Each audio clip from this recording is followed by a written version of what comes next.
So let me take a quick minute to set the context and hand over to you guys. So good morning to all of us and Happy New Year to all of us. Among the various tracks at the Ātman Rāmāyaṇa Foundation, one of the most anticipated and looking forward to track has been the wisdom coaching track. One of the reasons that we thought why we should have this wisdom coaching is because we all are struggling with some areas or some focus points. And many of us are not comfortable with the idea of opening up in the classroom or in a larger group. At the same time, we are very keen to resolve it through the help of some experts. And that is why we thought this would be a good idea that we start this wisdom coaching, where we create this opportunity to help become better version of ourselves. And when we started this idea, and to be very frank, I should not take complete credit for also this. The big credit goes to Shiram, because Shiram was the one who lit the fire, saying, why don't you have something like this as part of the tracks? So, so me and Shiram keep bumping into each other for something or the other. And when he said, I said, if you are going to do, I will do. And he said, yeah, I'm there. When did I say I'm not there? And that is how it happened. And then the big surprise and help was when Kavita jumped in selflessly. So she raised the hand and she said, oh, this is something which I'm very passionate. So I know the story till then. After that, Shiram and Kavita became a gang, and I'm not sure, what all happened, but I'm looking forward to this and, looking forward to hearing from both of you. So all over to you. And needless to say, like every time, we will take questions. So you please put it in the chat box and either one of us will read it, or in the end, you can ask questions. Yes, all to you. Thank you so much. Thank you, Srini. I'll take the lead and begin the session.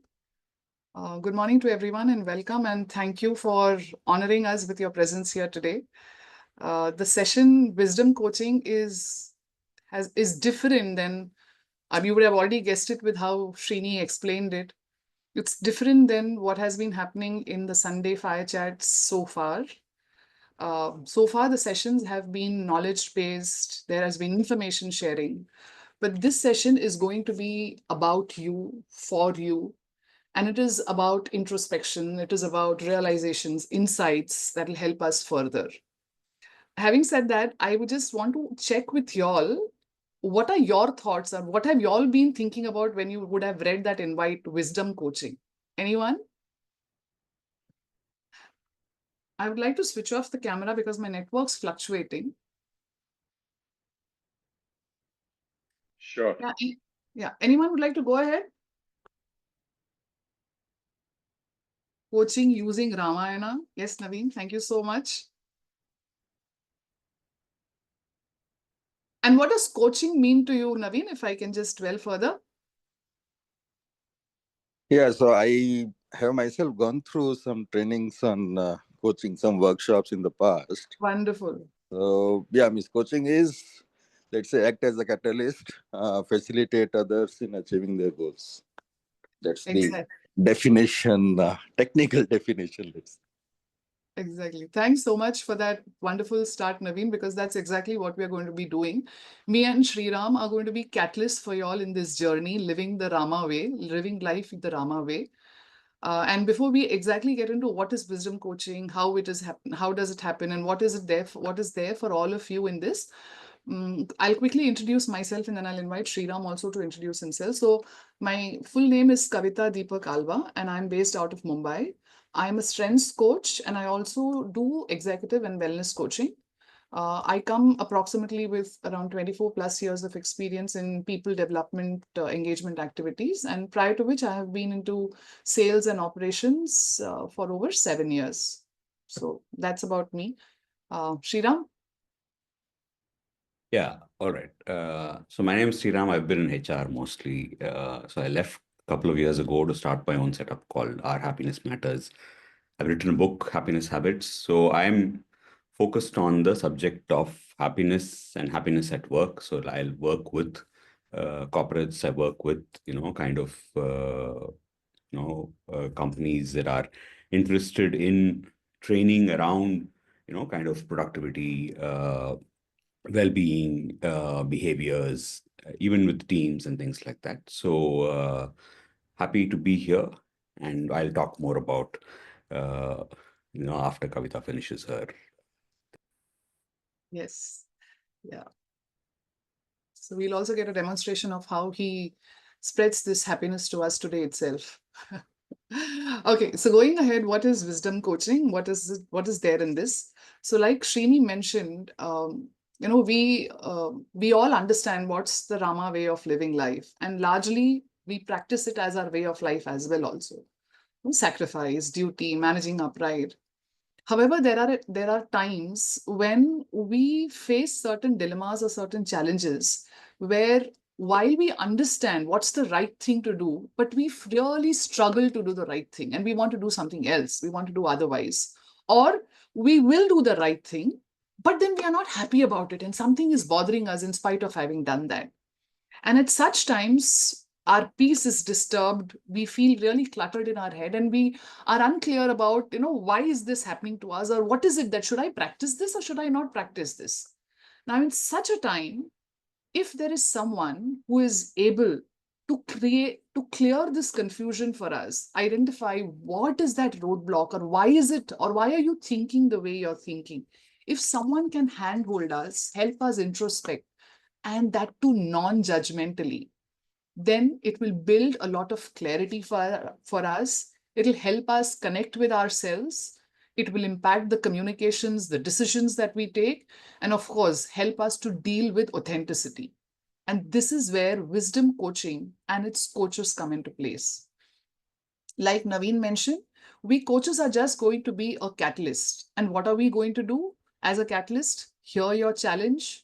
We'll ask certain questions, not giving you any answer. As catalyst, we'll only ask you questions that will help you get deeper into yourself, your thinking, why your actions are, where are those actions coming from? And through this, help you co-create solutions for a new way, or for a new way, maybe in form of actions or maybe mindset shifts or certain insights or realization. And this will support you, hence, to live your life authentically going forward.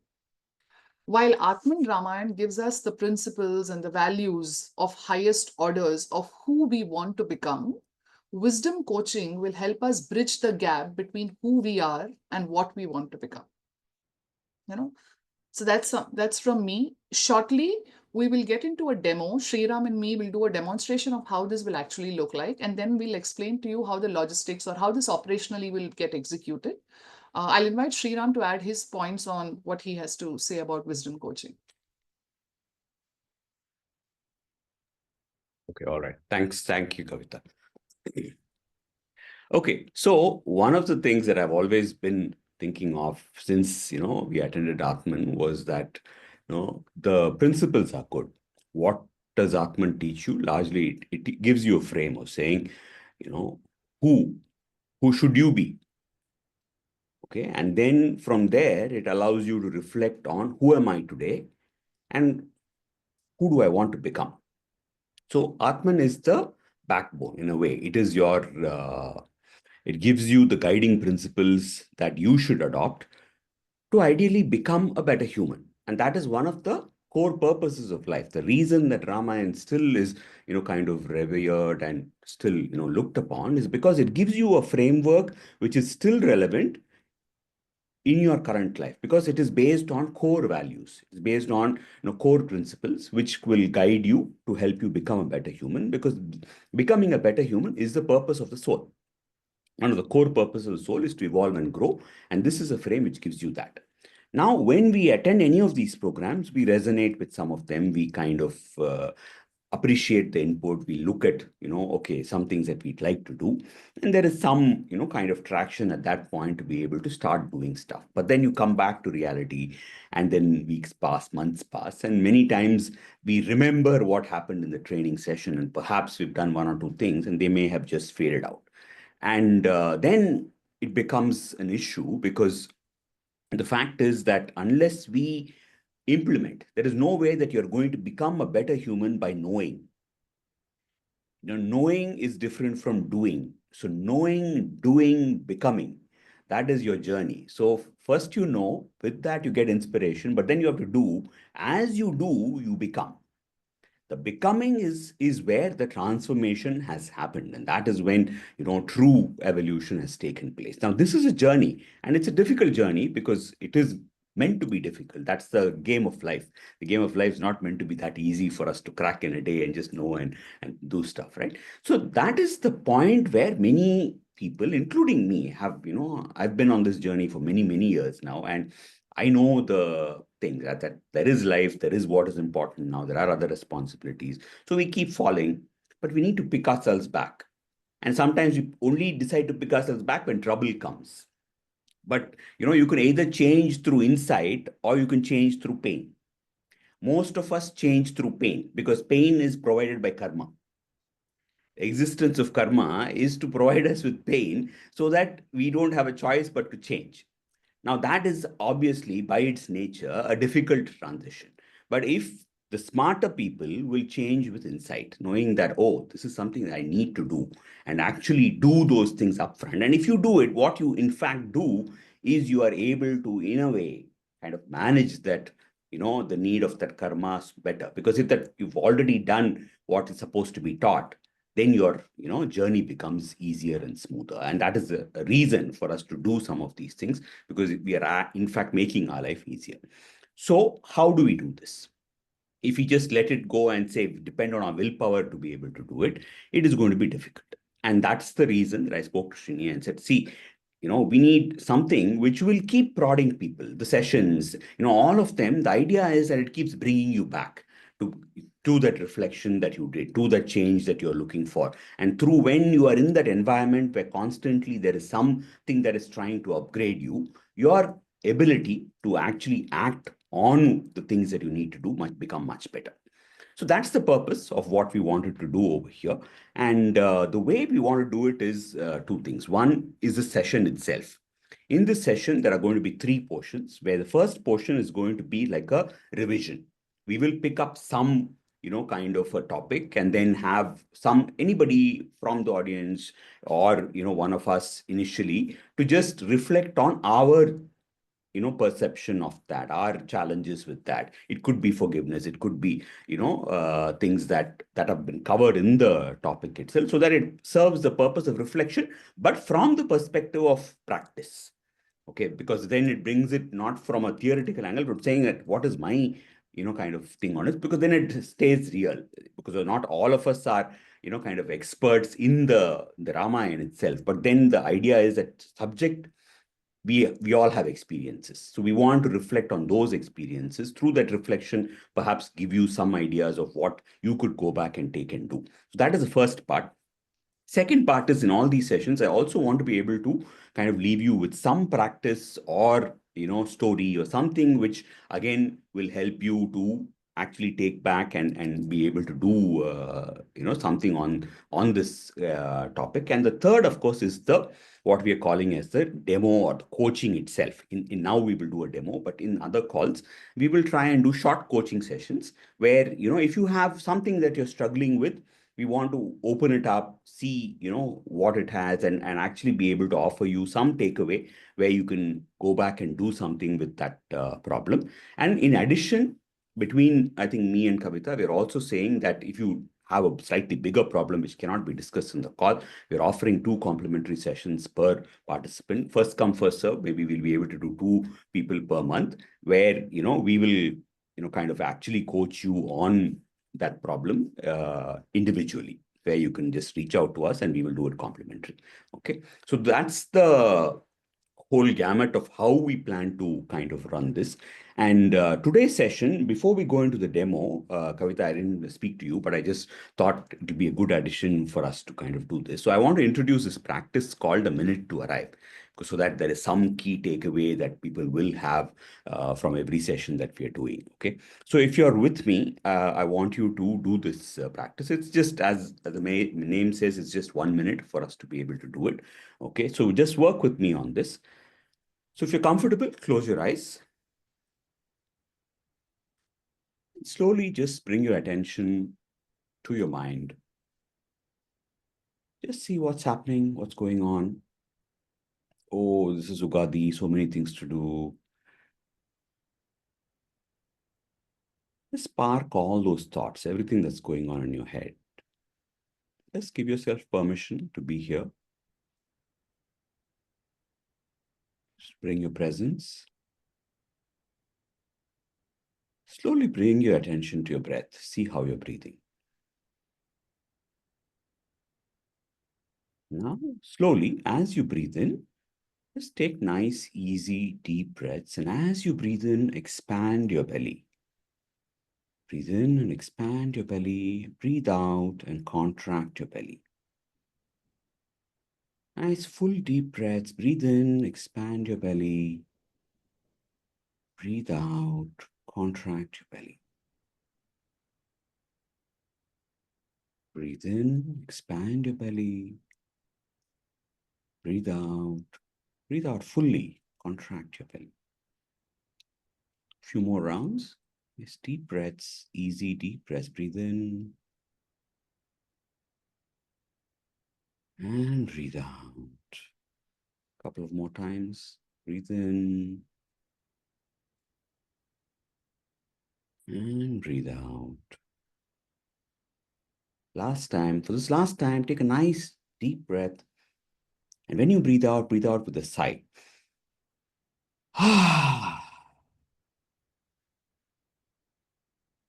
All right, and when you're ready, slowly open your eyes. All right. So I'm going to explain this practice because we are in a time where if we do something simple, we think, it is useless. Okay. So sometimes we need to understand the power of some of these practices for us to get inspired to act on them. Okay. So this is called a minute to arrive. It takes about 7 breaths, typically to do this whole thing. And everybody has a minute, right? Prime Minister Modi is also doing, a lot of yoga and breathing and all that. So we have 1 minute, in our lives. So, why does this matter? What are the reasons? Now, if you see, how does a turtle breathe? Do you know how many breaths does a turtle take in a minute? Any guesses? How many breaths in a minute? What, 7? Lesser. 2. Wow, 2. 2. Muthu said 2. Okay. So it takes actually sometimes 1 breath and sometimes even 1 breath in 2 minutes. Now, how long does a turtle live? Thousands of years. More than 100 years. More More than than 100 years. Hundreds. Between 200 to 400 is the average. Right. Okay. Now, how does a dog breathe? Very fast. Very fast. And how long does it live? 7 years. 7, 10, 12, 10 to 14 12 years. years. Yeah. If you have a good breed, which has a longer life. So now what is the correlation between these examples? The lesser the breath, longer the life. The slower you breathe, the longer you will live. Okay. So it is a very simple thing that nature helps you understand, right? The slower you breathe, the longer you live. And now what has happened is in our modern lifestyle, perhaps there are medicines to keep you alive. But there is no medicine to help you live a good, life especially in the last segment of your life. So medicines will keep you alive, but you will not be healthy. Okay. And that is where this whole power of the breath comes in, where if you can elongate your breath, if you can breathe slowly, okay, it is going to give you a longer life, and more importantly, a good life. That a healthier life, a life that you'll be able to still do many things that you would like to do in the last phase of your life. But for that, you have to start now. Okay. And that is the key of this thing. So that the slower you breathe, the better you breathe. And why is this important in the context of today is that in the environment of stress, the first thing that gets affected is your breath. You start breathing, fast. And why, some of these elements of this practice work is when, and I'm telling you to expand your belly and contract your belly, right? So why is it that you want to expand your belly? Because that is the full breath. We are all breathing from the diaphragm, which is actually not the full breath. So which means every breath you are leaving out some capacity that you can breathe in. Your breath is the oxygen. The oxygen is the fuel for your cells. If you're wondering, why do I not have energy? It's because you're using that capacity to breathe to 60%, 70%.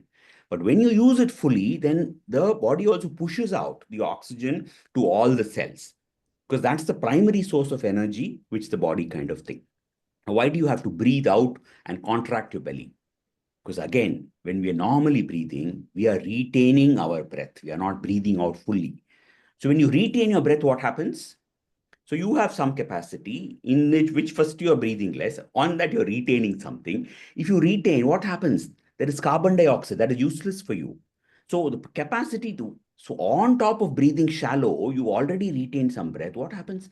Then actually every breath, you are compromising 50% of energy. 50% of what you can get more is getting lost. And that is the potential of what we're losing. And then we are wondering, what all is happening, right? Now, so when you breathe deep, when you breathe, kind of fully, this is the change that can happen for you. And it obviously the science of, why it helps your energy is obvious from the examples. Now, if we compare it to the environment that we are in today, why is our stress high?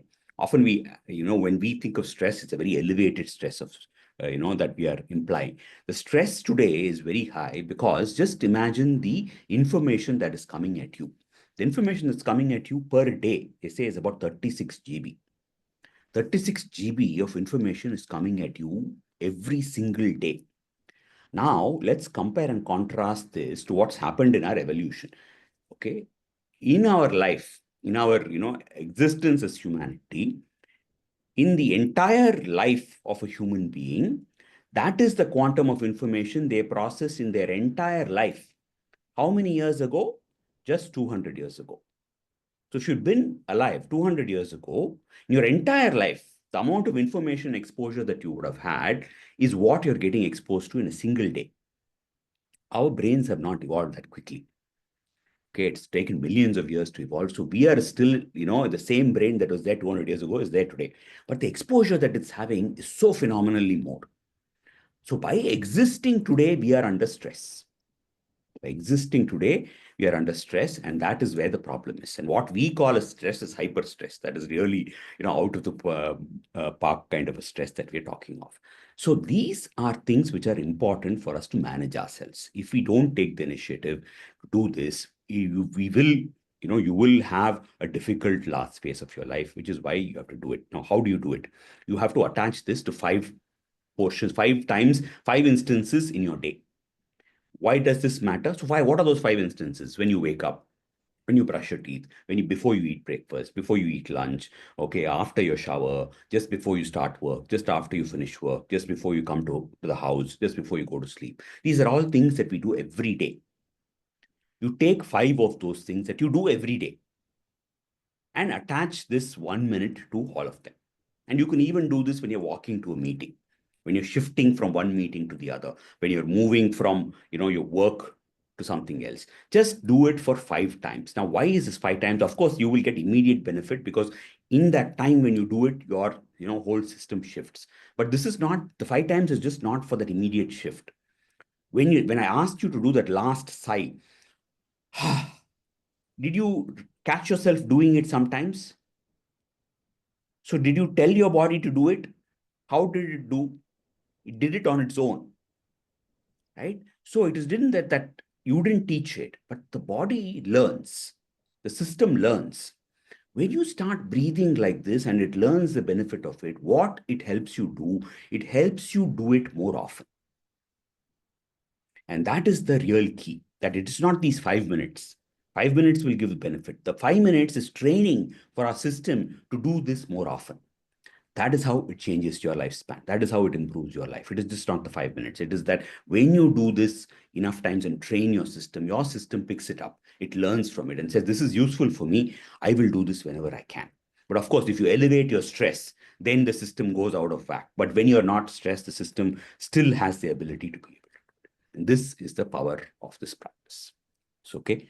So on this note, I will stop. And if there are any questions over here, we will take, or else we will move into the demo. Any questions on this? Somebody's put something in the chat. No, not yet. Okay. All right. We'll move on to the demo, and then we will, kind of come back. So this is just a short thing. And what we also want, of course, is when we do these things, there is going to be some elements of confidentiality, which we want to kind of maintain. So please make sure that in case you know people, or if you don't know also, maintain the confidentiality of these discussions, because we do go a little deep on the personal side to be able to elicit this. Okay. So Kavita, are you ready? Yes, I am. So just a reminder to whoever is recording, this part of the conversation is not to be recorded, of our session is not to be recorded. And we will practice this for our following sessions as well, because this is very personal. Agreed. And in case of this being circulated, we wouldn't want this part to be included in that. Sure. Sure. Simran, you're there. Can we stop recording?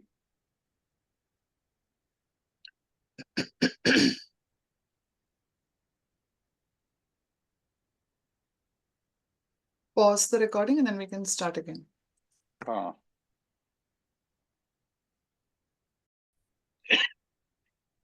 Thank you. Yes, Shiram.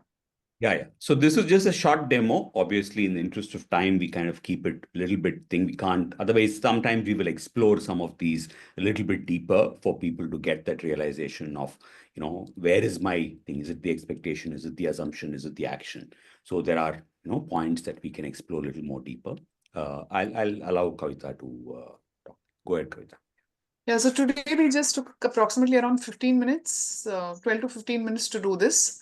When you book your sessions with us, it might go up to half an hour, at times maybe 40, 45 minutes. But that will allow us to actually explore, like Shiram said, we'll actually be able to get in deeper, pinpoint exactly where we want to create our new set of actions for and what kind of support is required. All those conversations will be there.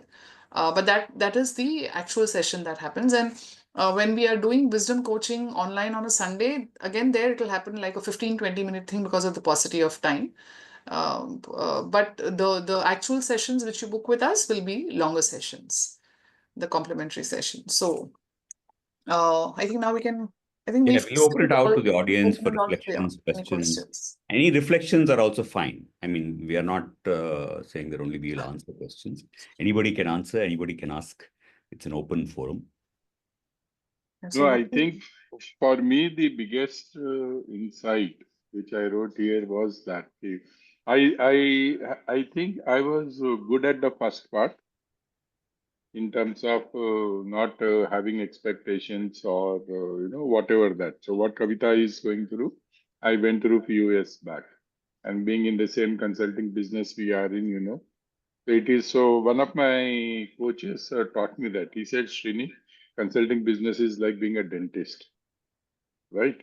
When there is no pain, nobody is bothered about the dentist. When there is a pain, they will sit on your head. They will do whatever you want to do. You want them to do a lap dance, they'll do a lap dance for you to get the pain out. And at that time, you're their God. But once again the pain is fine, again they will forget who you are. So that was the example he taught me to do that. But what today I realized, and I should thank both of you, is that a validation will come once you have the agreement. Once you have the Agreement. So I think that was very interesting because somewhere that I didn't understand or I didn't, wasn't able to articulate that. So even today also, there are few times I do get hurt, and today I realize that hurt is there because I'm not probably validating without an agreement.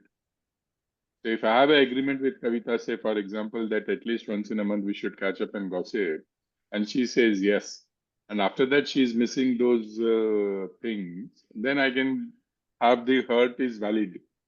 But if I've told myself in my head that Kavita and me generally catch up every month and gossip, so why she is not calling, and I've not got explicitly an agreement with her, then I think that is wrong. I think that was a great insight for me. Fantastic. And that's the beauty of these conversations, is that even though we are having one conversation, everybody has their own, Oh, kind of yes. takeaway from that. I have a question. So this thing about agreement, I mean, I love the demo that you did, and I think it makes a lot of sense. In some ways, to me, the key seems to be the narratives that we feed ourselves. Whatever is happening, okay, is usually different people, feed different stories about what is happening. There is very little fact. There are more narratives. Okay, so the awareness that other people operate with different narratives, and also being extremely what should I say, conscious of my own narrative, knowing that my pain comes from the narrative that I'm feeding myself. While that awareness is there, the pain doesn't go away just because I know that it's a narrative that I'm feeding myself. It takes some some work on that. But this thing about the agreement, that was my main question. So when I yeah, it may help to have an agreement, but when I have an agreement like that with people, I feel then I have an even stronger expectation that they will stick to that agreement, and hence the chances that when it doesn't happen, the narrative that I feed myself will be even stronger and leave me even more hurt. So how can we be more, while we can have this expectation setting, how can we also at the same time try and prepare ourselves, saying that, hey, while I've had this, they are still people who are, like you rightly said, different personalities, their needs are different. This is my need, so how do I further lower my expectation in spite of having an agreement? Kavita, you want to respond before I go? No, if I am putting myself in this situation, that because this is life to me. So I'll speak from that space, not speak as a coach now, speak from someone who's experiencing this. Um, one is I understand the pain part of it. I am definitely going through. I will be going through that pain when it gets validated because there is an expectation created and they have refused to live up to that expectation. So the pain will be there. I think there rather than questioning my pain, I would allow myself to feel the pain because there has been a connect. Forgive myself. Also, rather than questioning myself that why did I have that expectation, I shouldn't, or feeling negative about any of those people and myself at that time for having done what I did, forgiving myself, showing a little bit of love to my own self, and saying there is pain, but Kavita, it'll go through, you will get through it, you will get through with it. But now take a call, take a decision that this is not the relationship that I would want to continue with. I would want to be empathetic to my own self, to my own pain and all of that, and allow myself to experience that pain because that is really live and alive and real. And for me as a person, I will just sit in silence for some time and say certain affirmations and maybe just reflect on all the other good things that are happening around me where I feel the value, where I feel valued, the people that are around me. Maybe I will do those kind of things. Okay, let me add my part to it. So when we get an agreement, it is not just a logistical agreement, right? It is through the element of feeling that you actually convey your hurt to them in a way that they understand. And through that, you get the agreement. And that is when the agreement becomes powerful. If you just say, hey, we will do, and then it is more of a very casual agreement. Sometimes, again, the same thing happens, which is I may forget and not adhere to this, right? But when you have conveyed the feeling associated with that, with that behavior, and this is valid even at work, where if, and this is something that we tell people, right? When you want to actually go and tell somebody, upward about what you're thinking, focus on the fact that you're feeling hurt and convey that in a way that the person gets it. Nobody, if they care about you, will allow you to continue to feel hurt. And that is where their change in approach happens. Because once they realize this is important, once they realize that this matters so much to you, then the behavior changes. That is when the agreement becomes powerful, because then I know that, oh, this matters. Okay, if my aunt says, hey, if you don't call me, I'm already old, I think like that you don't care about me, whether I call or not, you must call. Otherwise, it really kind of gets to me. I will call because I care. It's not that I don't care. I just that I'm used to a certain pattern of work, kind of that the whole thing progressing. And sometimes in a busy life, we actually don't remember. So that's the part of how I would kind of go about this. Second is also to have a little bit of resilience and give people little leeway, which is if you want, especially to get them to do something different through the agreement, there's some reminders, a little bit of, kind of thing saying, hey, we agreed that we'll talk, but you've not called, go through that thing. Let's not bring our ego into this, because really we want the relationship to continue as a thing. Give it a chance. After you have done that fully, saying 2-3 times you've reminded, the person is still not bothering, then at some level, okay, there is either something going on with them, or they genuinely, this is a weak, kind of thing, where there's no point in you investing that much energy as a thing, right? So it takes you to a logical place. But many times what happens is we start assuming with the smallest of, kind of friction. And then we don't do the other parts. That is, then with assumption, we assume a certain position, we don't validate, we don't express our hurt, and then it doesn't allow things. So where it matters, this whole process, all of those steps will matter. But the key, I think, for me would be when I understand the feeling of somebody that really matters to them, then I will make sure, and I will put something in my calendar and then call my aunt, because then now it has become important. Because otherwise, because I don't do it that well, I may not remember, but then I'll find a way to actually implement it. Does that give you some perspective, Sumitra? It does, but yeah, I get your point, and especially like you rightly said, usually all of us as people, we don't want to hurt anyone. Nobody wants to hurt anyone. It's just that we are who we are, and when someone gives us that specific feedback, yes, we do take that. Like you said, maybe we'll even calendarize it. Might be as clinical as calendarizing it and just calling, being very genuine about it though. Like I completely get when you spoke about being introverted, and Kavita, and like Shiram said, I'm also at the opposite end of the spectrum. Okay, so it's not that I don't think about people. I think about people, but I may not actually reach out. But to make that transition for me from just thinking about them to actually reaching out, or even being aware that they may have an expectation like that, because we do take some relationships for granted. Okay? Something as simple as my mother calls me every morning. I don't call her. But yeah, so those are things we say, okay, she's my mother, I can only do this to her. Okay, and I can only expect, and if she doesn't call me one day, it's funny that I'm conscious of the fact that, hey, today my mom has not called me. So there are these, a lot of, what I'm trying to say is there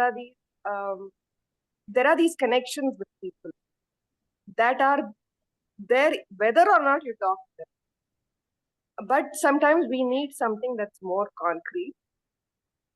I think what this conversation has brought out to me once again is that for some people the needs are different, and we need to be able to probably try and see how best they can be incorporated into our lives, especially if they matter. But also hope for forgiveness where we slip up. So I think the benefit of doubt and the effort kind of go hand in hand. Thank you. Fantastic. Thank you. Thank you for Thanks, reflection. Ātman. There's a question from Naveen on how do you plan to bring Ātman? See, what we want to do is when we start off these conversations going forward, we want to reflect on the theme of Ātman. So that is the thing where we will, from our own practical perspective, again, this initiative particularly is more for individuals to take from wisdom to practice. So we are not necessarily, because we have all other initiatives which are still talking about, the concept of the thing. This particular initiative is for practice.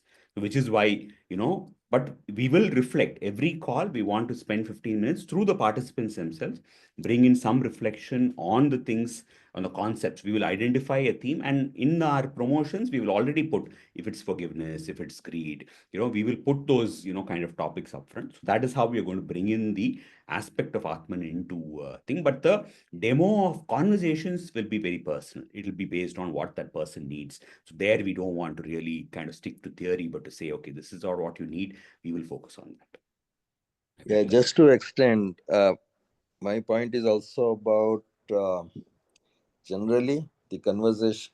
What we are reading in Ātman is about specific qualities, let's say, right? Around the ethics.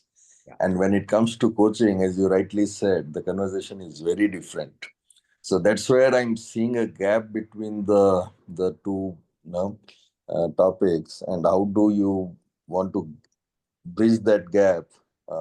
Probably, yeah. Yeah. See, what we will do in this particular conversation, that, for example, if you take a concept of forgiveness, right? There, the mindset around forgiveness has to become, much better. There has to be a difference in change in the mindset as a thing, right? So in those subjects, then we are able to actually reflect on the teachings much better, and some of them, maybe not as much. Okay, we are at 9:01. Srini, any closing comments before we wind up? No. For me, this was brilliant. I think for two reasons. Number one reason is the way you and Kavita have articulated the whole idea, and with insights from Naveen and others, will only keep refining as we proceed. Number two is, I think, special thanks to people like Sumitra, Muthu, and others who are more than happy to willing to pitch in as part of the process, because that's a big validation for all of us when we design this, that it should be a platform for people to open up without hesitations and should be able to walk the new path that they think is coming up. So I think I'm very, very overwhelmed and glad, if you ask me, because this is what we thought through, and brilliant work by both of you for having it done and inspiring the confidence in all of us that within 30 minutes we were all able to open up our questions and start talking to both of you. And I think as we proceed further, we go more deeper, more and more things will come. And like you rightly said, the whole idea is to become a better version of ourselves. And I think that is a very nice thing. Personally, like you said, I got some answers for myself. So I'll tell Kavita, one of my biggest challenges or frustrations I'm going through is we are 160 people in this Ātman group, only 10 people log in every week. And I keep asking, Shashi and Rishi, ye karna hai kisko band kar de? Because there is somewhere that unwritten expectation in my head that people, when they walked out of the classroom after 3 days, they said, boss, we want to become better. You give us opportunities. We want to do further. And then only 10 of them log in every week. And I keep asking myself, but I think today I got the answer for that. I need to do my karma. People will see value at some point of time. People will come and join this journey, hopefully. So for me personally, that I got the answer. या तो मेरे को बीच-बीच में doubt आता है, इसको बंद कर देते यार, कोई आ नहीं रहा. So thank you for both of you. And as one of the big dreams of is to make wisdom coaching a global initiative and beyond the alumni, because that is something which we've been discussing, and we would like to create our own brand over that. And as you will get surprised, but hopefully in the next couple of months we should have different chapters in different cities, and Rishi is leading it, and Rishi is doing a phenomenal job in that. So already we have somebody from Pune, Noida, London raising hands saying you would like to build Ātman chapters there. And once those chapters starts becoming active, this is one service we would like to give to all. Saying if you want to be part of this process, please come and we'll be able to help you out. So thanks to both of you for having it launched. Extremely grateful for it, and hope to do many more sessions like this. Thank you. Thank you, Kavita. Yeah, thank you. Thank you, Shiram. Thank Thank you, you. everyone. Thank you. Thank you. Thank you. See Thank you, and Yeah. have a nice Sunday. Happy Sunday. Yeah. Happy Sunday to Sunday. all. Thank Thank you. you. Shri Bye. Ram. Happy Ugadi, Happy New Year to everybody. Thank Yes, you. Happy Thank New you. Year to everyone too.